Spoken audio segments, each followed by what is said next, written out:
আজহারির মেহফিলে লক্ষ লক্ষ মানুষ। গিয়াসউদ্দিন তাহেরি বলেছেন আমার মেহফিলেও এত মানুষ হয়। আমি আপনাকে একটা কথা বলে দিই, আল্লাহ নবী সাল্লাল্লাহু আলাইহি সাল্লামকে কিছু মানুষ গালি দিত না দিত না? আচ্ছা, নবীজির থেকে দামি লোক কেউ এসছে? কথা বলে না? তাহলে তাহিরিকে আর আজহারিকে কথা বুঝতে পারেন?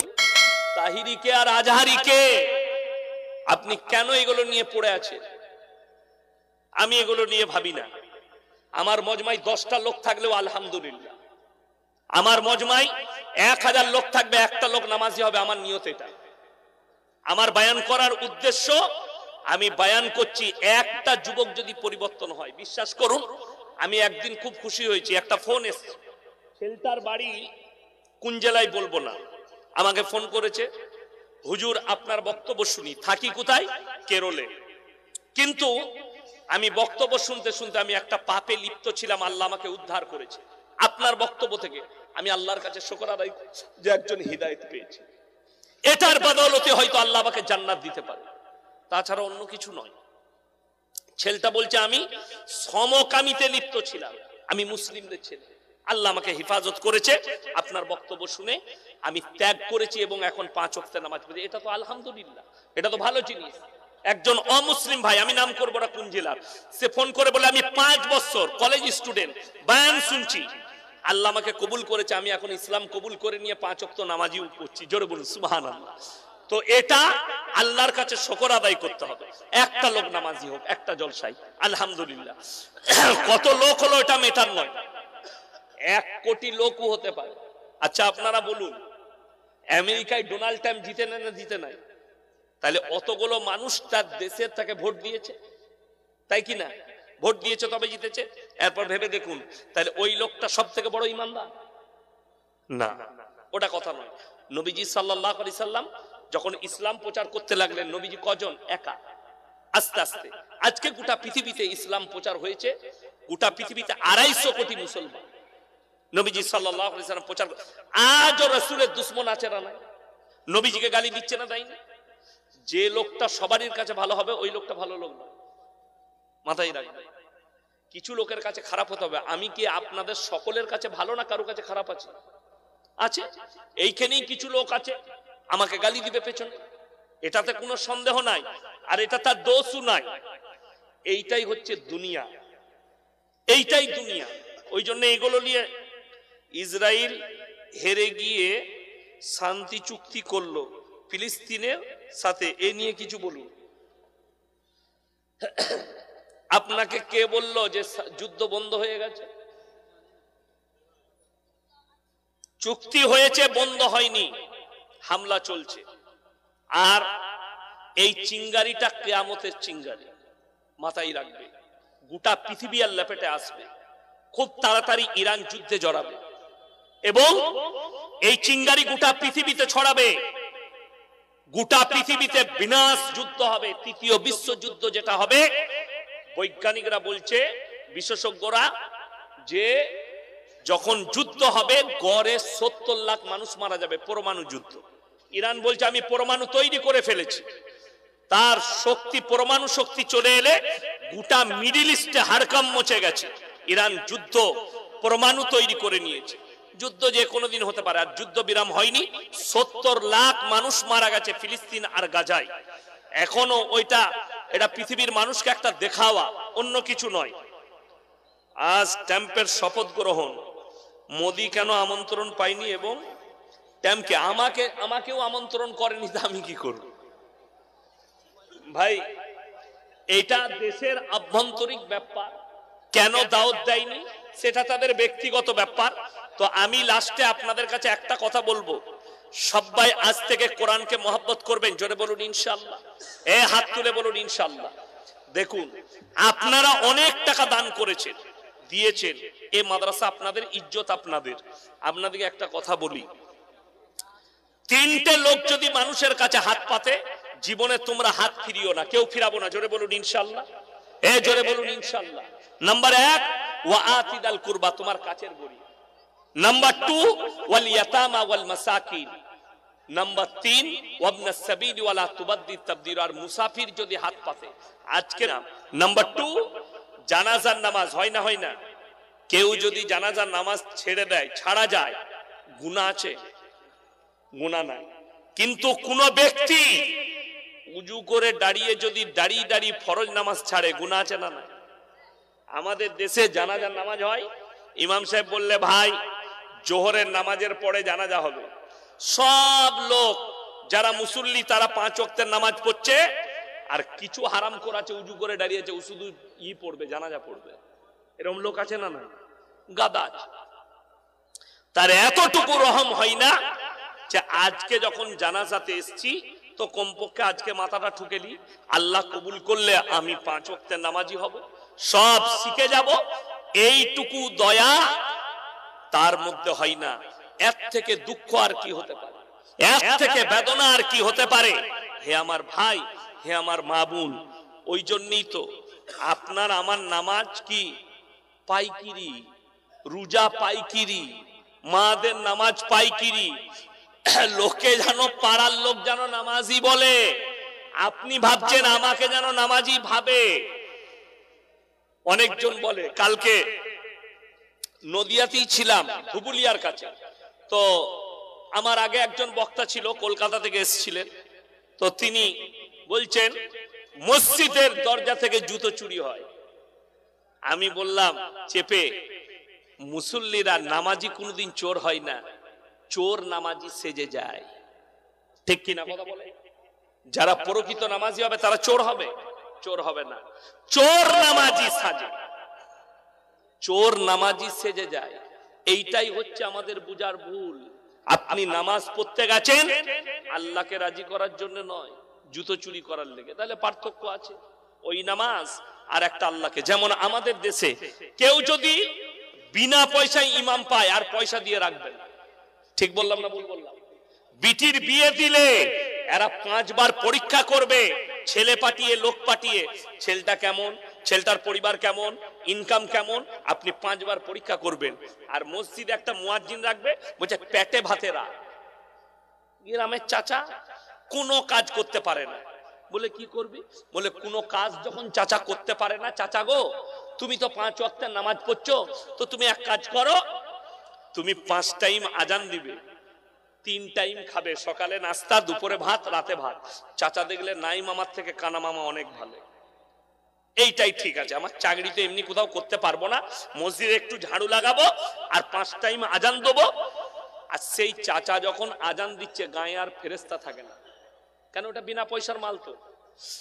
আল্লাহু আকবার,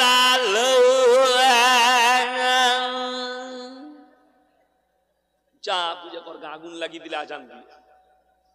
অনেকজন মনে করছে আপনি চাচাকে, আমি কমেন্টে দেখলাম একজন লিখেছে একটা বয়স্ক মানুষ আজান দিচ্ছে আপনি ভ্যাংচাচ্ছেন, ভুল কথা, রং এটা। তোমার এই আজান শোনার পরে একটা অমুসলিম, একটা কাফেরের মনে দাগ কাটতে হবে। সাইয়েদনা বেলাল হাবসি রাদিয়াল্লাহু তাআলা আনহু যখন আজান দিতে, বেঈমান কাফেররাও কান খাড়া করে শুনতে। কেন? এত মধুর যে আওয়াজ। আমি যখন লখনৌ ইরফানিয়ায় কিরাত পড়তাম, ইরফানিয়াতে, তো সেখানে সিলেট হতো, প্রথমে পরীক্ষা হতো, ১৫০০ ছাত্র পরীক্ষা হয়েছিল কার আজানটা সব থেকে সুন্দর। কারি মুস্তাক সাহেব মরহুম, মারা গেছেন, আল্লাহ জান্নাতি করুন, আমাদের মুহতামিম, তিনি পরীক্ষা করতেন। মুর্শিদাবাদে ইসলামপুর মার্কাজের কাছে একটা ছেলে, মারাত্মক গলা, দারুণ গলা, বললে ইসি কো রাখ দো এই আজান দেগা। তো লখনৌর লোকরা নাম করতো, সে যে 3 বছর পড়ে এলো ওখানে কিরাত, সেই ছেলেটা আজান দিত। অন্যান্য মহল্লার লোকরা বলতো আল্লাহ ইনকো গলা দিয়া, क्या बेहतरीन है। अरे हिंदू व्यवसायीरा बोलतो यार दिल तर हो जाता है ये जब अजान देता है इरफानिया में। আর আমাদের দেশে ফজরের সময় চাচা বলছে আসসালাতু খায়রান মিনাল, যার নাম খয়রন সে বলছে আমাকে কে ডাকছিল ভোরবেলা, উঠে পড়েছে। এই তো হচ্ছে আমাদের দেশে আজানের, ও বিনা পয়সায়। চাচা এটা আজান যদি আপনি বলেন, হেড মোল্লাকে এসে আমাকে একটা মাদ্রাসায় পড়া তালবিলিম দেন, যে পড়েছে ছেড়ে দিয়েছে ভালো আজান তাকে দেন, তালবিলিম হলে, মাদ্রাসায় পড়া হলে, হাফেজ হলে, মৌলবি হলে কি আজান দিবে? আল্লাহু আকবার, আল্লাহু আকবার। শুনতে ভালো লাগলো না? লাগলো না? এই আজান আর ওই চাচার আজান, একটা অমুসলিম কাফেরের দিলে দাঁত কাটতে হবে। তুমি যে মুয়াজ্জিন রেখেছো বিনা পয়সায় চাচাকে, তার আজান শোনার পরে ইসলামকে লোকে টোল করছে, অমুসলিমরা টোল করছে তোমার কারণে। তুমি বিনা পয়সায় রাখবে, 5000 টাকা রাখবে না। আমাদের দেশের লোক মসজিদে মাঠবেল লাগাচ্ছে, এসি লাগাচ্ছে। অন্য গ্রামের লোক বিয়েতে আসবে, মাইয়াতে আসবে, আহা, এদের মসজিদে তো মাঠবেল লাগানো, এদের মসজিদে এসি আছে, চল আমাদের গ্রামেও এসি লাগাবো। কিন্তু ইমামের বেতন কত? 5000। কবরে যা বুঝতে পারবে। আমাদের দেশের লোকরা মনে করে মাদ্রাসার সেক্রেটারি হওয়া খুব ভালো, মসজিদের সেক্রেটারি হওয়া খুব ভালো, গ্রামের নেতা হওয়া, বিচারক হওয়া খুব ভালো। একটা যদি আমানতের খিয়ানত হয়, আল্লাহর কাছে কিয়ামতের দিন আল্লাহ পাকড়াও করবেন, তুমি রেহাই পাবে না। কিয়ামতের দিন আমার আল্লাহ পাকড়াও করবে তুমি যদি এতটুকু আমানতের খিয়ানত করো। আল্লাহর কাছে তোমার কি হিসেব আছে যে তুমি কত বড় আমানতের খিয়ানত করেছো? ওই জন্য শুনে রেখে দেন, আমাদের দেশে জোর যার মুলুক তার, জোর যার মুলুক তার। আমি চ্যালেঞ্জ দিয়ে বললাম, এই মাদ্রাসার শিক্ষক হেডমন নাকি আপনি? এ বাবারে, আমার ভাই হেডমন না। ইনাকে জিজ্ঞেস করছি আমি আপনাদের সামনে, যে গোটা এলাকার এই কালীগঞ্জ থানায় এত বড় চাঁদঘর মাদ্রাসায় জীবনে কোনো মসজিদওয়ালারা এসছে যে আপনি শর্তটা লিখে দেন কোরআন হাদিস মোতাবেক যে মসজিদের সেক্রেটারি হতে গেলে কোন কোন শর্তগুলো রাখবে? ভাই এসছে কেউ? আসে নাই। যদি আসে, আমি চ্যালেঞ্জ দিলাম, কালীগঞ্জ থানায় যদি 100টা মসজিদ থাকে, 200টা মসজিদ থাকে, 195টা মসজিদের সেক্রেটারির নামটা ঢেড়া কাটা পড়বে, কাট বাদ যাবে। ঠিক বললাম না ভুল বললাম? বড় কষ্ট লাগে, দুঃখ লাগে। হারাম ইনকাম করে, সুদ খেয়ে, লোকের মেরে নিয়ে বড় লোক বললে টাকা আছে, ওকে মসজিদের মতোয়াল্লি করে দে, ওকে সেক্রেটারি কর। আমি আমার বর্তমান জেলার কথা বলছি, জায়গার নাম করব না। মসজিদের পাশে পুকুর, পুকুরে 40টা তাল গাছ, 40টা তাল গাছ। দেখবেন গরমের দিনে আদিবাসী ভাইরা তাড়ি টাঙে, টাঙে না, রস টাঙায়, যে তাড়ি করে বিক্রি করে। আপনাকে আমি মুসলমান দেখিয়ে দেবো আপনাকে, দেবগ্রামের পরে বেতুয়া পর্যন্ত মুসলিমরা তাড়ি বিক্রি করছে রোডের গায়ে। ঠিক বললাম না ভুল বললাম? আপনাকে প্রমাণ দেবো, আপনি আমার গাড়িতে চেপে চলুন, আমি আপনাকে প্রমাণ দেবো। হারামখোর রাতের বেলাতে ড্রাইভার দিকে তাড়ি বিক্রি করছে। কারা?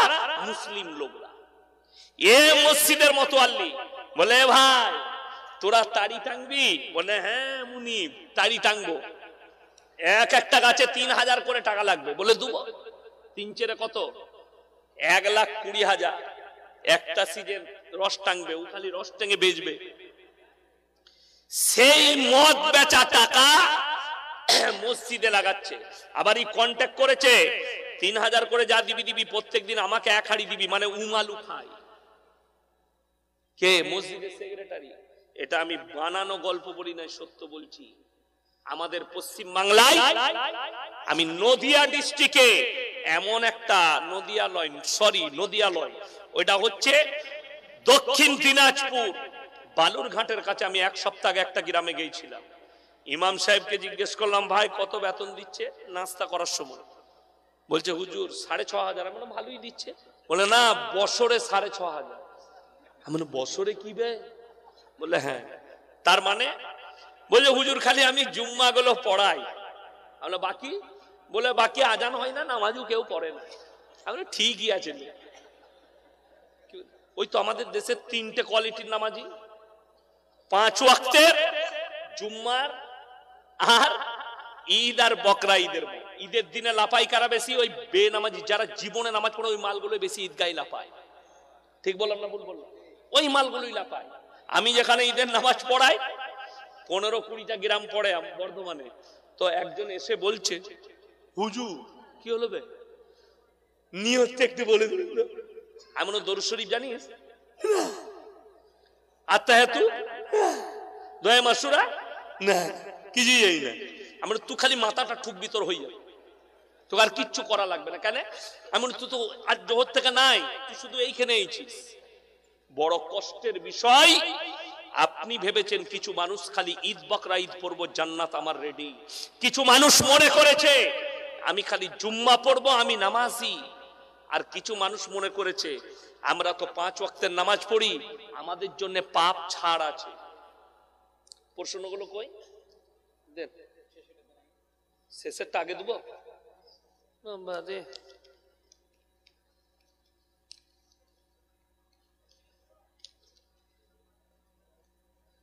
ইমামদের 5,000 টাকা বেতন। আমি বলি আপনাদেরকে দুঃখের কথা কি বললাম, যে মসজিদে মাঠবেল লাগানো আছে, যে মসজিদে হাজার হাজার টাকা ব্যালেন্স আছে, তারা যদি মনে করে ইমামকে কম বেতন দেবো, আল্লাহর কাছে তুমি মতোয়াল্লি হিসেবে হিসেব দিতে পারবে না। অনেকজন বলে, প্রশ্ন করে যে ইমামতি করে টাকা নিতে হবে, হাদিস কোরআনে কোথায় লেখা আছে? তোমার মতো বাপের বেটাকে বললাম এই প্রশ্নটা তুমি উত্তরটা নিয়ে এসো, যে স্কুলে চাকরি করে বেতন নিতে হবে 6 ঘন্টা পড়িয়ে 70,000, কোরআন আর হাদিসে কোথায় লেখা আছে? নিয়ে এসো, আমি ওইখানেই লেখা আছে বেতনটা লিয়া যাবে। ওইখানে জলসা করে পয়সা নিতে হবে, কোথায় লেখা আছে? আমি তোমাকে ইমানদারির সঙ্গে বললাম, কোন যদি বাপের বেটা যদি ইমানদার থাকে, আমি 1 টাকা লুবো না, ফ্রি পয়সায় জলসা করব। তুমি খালি চাঁদঘর মাদ্রাসায় 2 বছর বিনা পয়সায় রান্না করে দিবে, 1 টাকা দেবো না, তুই বুঝে লিগা, খালি পেটে খেতে পাবে, 2 বছর রান্না করে দিবে ফ্রি। 1 সপ্তাহ পরে তুই আন্ডার প্যান্ট খুলে ছুটবি মাঠে মাঠে, জানা আছে আমাদের। তোর কার ইমানের কত জোর? ওই জন্য বললে মেপে বুঝে কথা বলবে। হযরতে উমরে ফারুক রাদিয়াল্লাহু তাআলা আনহু যেদিন আমিরুল মুমিনিন হলেন, নিজের ব্যবসার মালগুলো নিয়ে বেরিয়ে যাচ্ছেন। সাহাবীরা আটকালেন, আমাদেরকে দিন শিক্ষা কে দিবে? আমিরুল মুমিনিন বললেন, হে সাহাবীরা শোনো, আমার সংসার কি করে চলবে? বলে আপনার চিন্তা নেই, আমরা বাইতুল মাল থেকে আপনাকে বেতন দেব। হযরতে উমর বাইতুল মাল থেকে বেতন নিতে পারবে, আর আমি আপনি পাবো না। আসল কথা কি জানেন? এঁচড়ে পাকা জানেন? এঁচড়ে পাকা কাকে বলে? এঁচড়ে পাকা জানেন না? রোদে যে মালটা পেকে যায় ওটা খুব খারাপ। রোদে পাকা মালটা খেতে একদম টেস্ট থাকে না। তো আমাদের দেশের কিছু মুসল্লি আছে, রোদে পেকে যায় মাল কথা, মানে অল্প বিদ্যা ভয়ঙ্করী, এলেম কালাম নাই, 2 দিন নামাজ পড়ছে, ও ইমামের পায়জামাটা দেখে, শালা ইমাম যদি একটু হাওয়া ছেড়ে দেয় তো বলবে কি অ্যারাডোমে বোমবাস্ট করে দিয়েছে, যা বুঝে করবে। আমার ভাই খুব সাবধান। আল্লাহ তাআলা কোরআনে বলেছেন, ইন্নামা ইয়াখশাল্লাহা মিন ইবাদিহিল উলামা। আমার নবী আর পয়গম্বরের পরে সব থেকে বেশি আমাকে যারা ভয় করে তারা হচ্ছে এই আলেম উলামা সম্প্রদায়। তাই এদিকে বেজ্জতি শুনেলেন রাসূলের হাদিস, যখন মানুষ মূর্খর কাছ থেকে ইলম নিবে, দ্বীন শিখতে চাইবে, আর আলেম দিকে বেজ্জতি করবে, আল্লাহ ইলমের থেকে আগে আলেম দিকে তুলে নেবেন। এটা রাসূল সাল্লাল্লাহু আলাইহি সাল্লাম মাথায় রাখবে। বাংলাদেশ, ভারত বাংলাদেশ সীমান্তে সংঘর্ষ, এ নিয়ে কিছু বলুন। অসুবিধা নাই, যুদ্ধ হলে যুদ্ধ হবে, অসুবিধা কি আছে? যুদ্ধ হলে যুদ্ধ হবে, কিন্তু আপনারা শুনেছেন ওই আমাদের মেদিনীপুরের একটা ভাঁড় নেতা আছে, সে বলেছে 1000 রিস্কা নিয়ে ঢাকা থেকে বেরিয়ে গেছে কলকাতা দখল করবে। শুনেননি? ওর নাম রেখেছে আমি ভাঁড়। 1 বাটি নয়, 2 বাটি নয়, 3 বাটি গরুর মাংস খেয়েছে পশ্চিম মেদিনীপুরে গিয়ে। আমি বলি নাই, আফজল বলে একটা উকিল বলছে, কলকাতা হাইকোর্টের উকিল।